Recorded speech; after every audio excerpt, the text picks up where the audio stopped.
syempre may routine ako how to eat the warm water.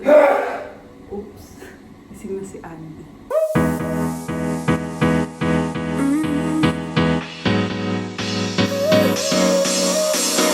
Work is almost over, summer's getting closer.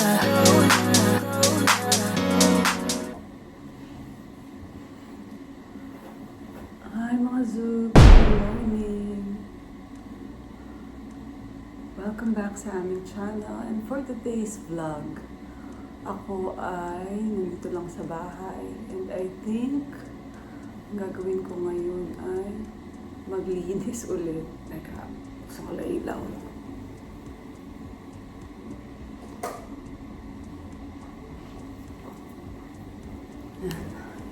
Kagigising ko lang kasi. Ito, warm water.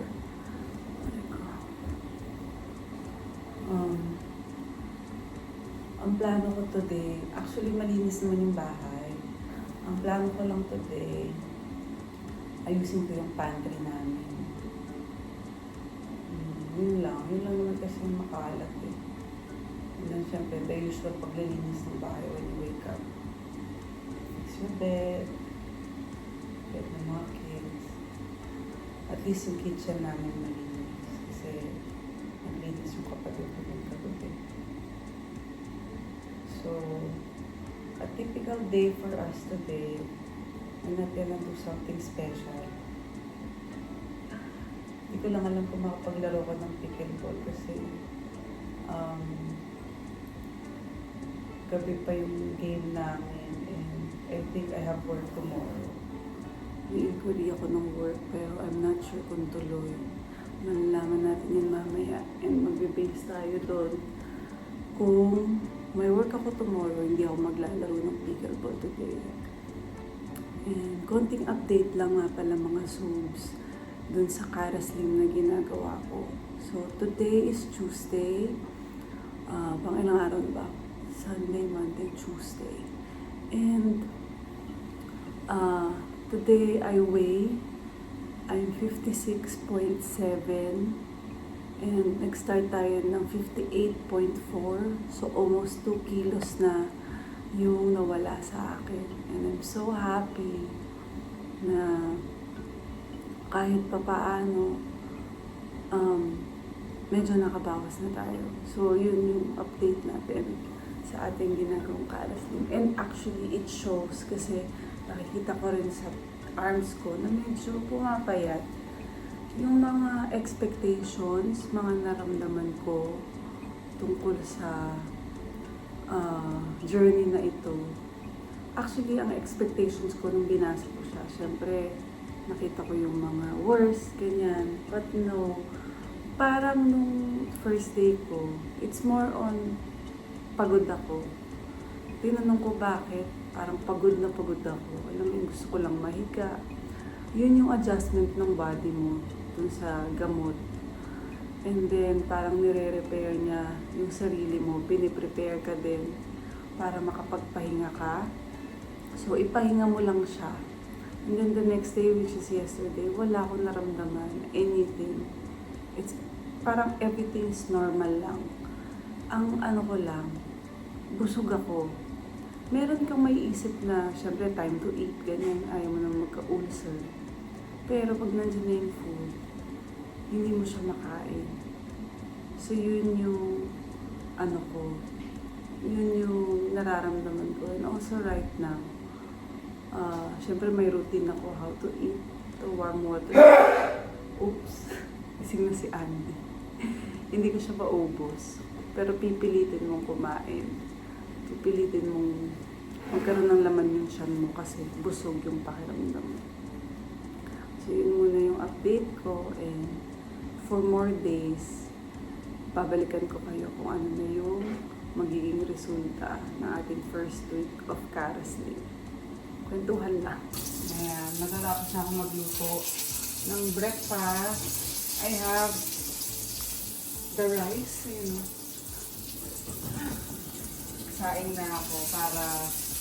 Nagsaing na ako para pagdating ng mga bata may rice na sila. Tapos may ulam kami sa ref. And then ito ngayon, ni Andy ang egg with sausage. So, lutuin na yung sausage mo, babe. Ito na.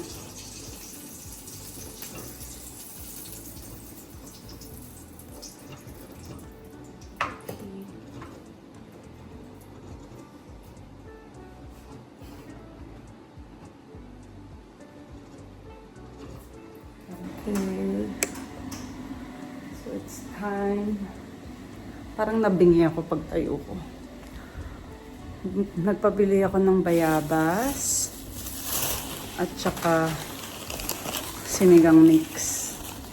Sinigang sa bayabas. Kasi yung natira naming sinigang dito, wala na masyadong bayabas. Iyon yung uulamin ni Aliyah. So, magbo-boil lang ako ng bayabas.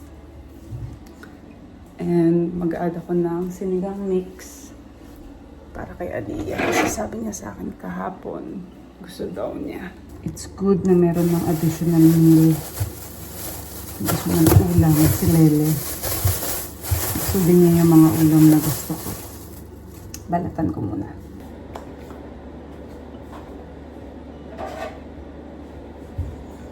Okay. Itong pagbabalat ko ng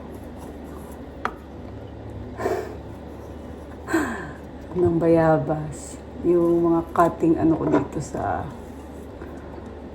vlog ko. Dami nagte-text sa akin. Bakit daw ako ganun magbalat? Masama ba sa pagbabalat ko? And yung iba naman, sabi nila sa akin, ang ireregalo daw nila sa akin ay peeler kasi wala daw akong pambalat. Guys naman, kaya ko na magbalat dito. I don't need your peeler. And then they said, wag ko na daw balatan yung guava kasi nandyan daw ang source of vitamins. So we will try not to balat the guava. And some vitamins na sinasabi nila. So what do you think of my pagbabalat, guys? Natatakot daw sila ako magbalat. Hindi pa naman ako nahihiwa. In all fairness to me. You know what I need right now? Kailangan ko ay yung nawawala akong tripod. Kasi hindi ako makapagpaluto ng maayos na nakakapag-vlog. Tanggalin natin itong mga buto. Kasi baka sumabit sa mga ngipin ni Lele. Yung iba sabi sa akin, lagyan ko daw ng water para mas makuha ko yung juice ng bayabas. So, we will try that. Sige. Kung paano ko gagawin yun. Ilalaga ko lang to. I have to wash pa pala the ano. That's when sucks kapag nagluluto ka. Hugasan mo din lahat. Okay lang. Kaya ko yan. Hello, tumira nga tayo sa Australia ng matagal. Wala naman tayong helper doon. So, nasanay na rin ako.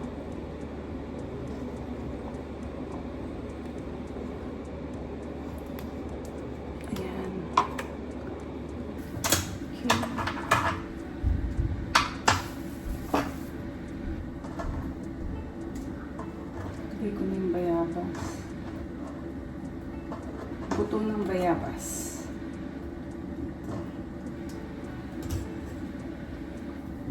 Just wash my hands.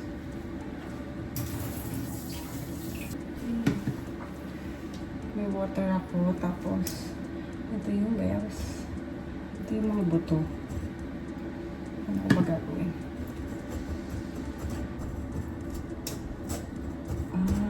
Wait lang. Dudurugin ko muna siguro siya. Para kumatas.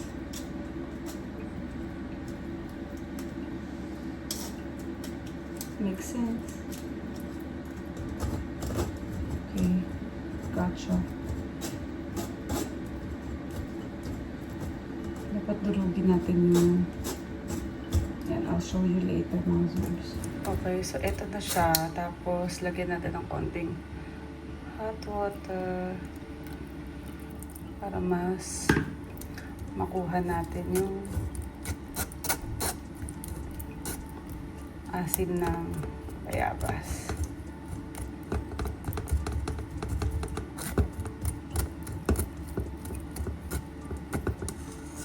In all fairness, ayan, nakuha natin yung mas katas pa niya.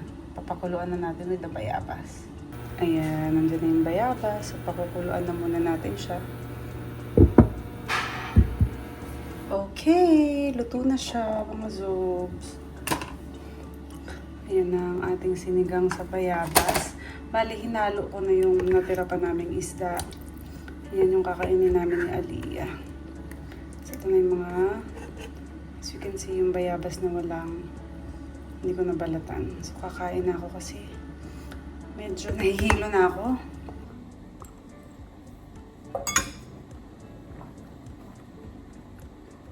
Ang harap.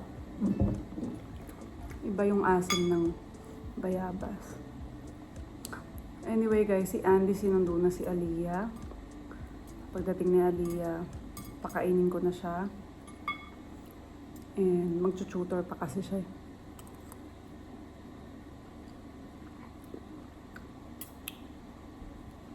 Kaya kain muna ako ha. Update ko kayo kung ano pa ang ganap ngayon.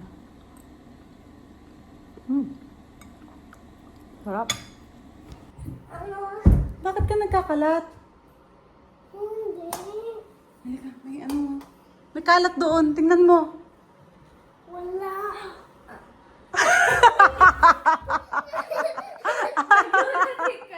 Nagulat ka, baby. Sino ba yan? Sino ba yan?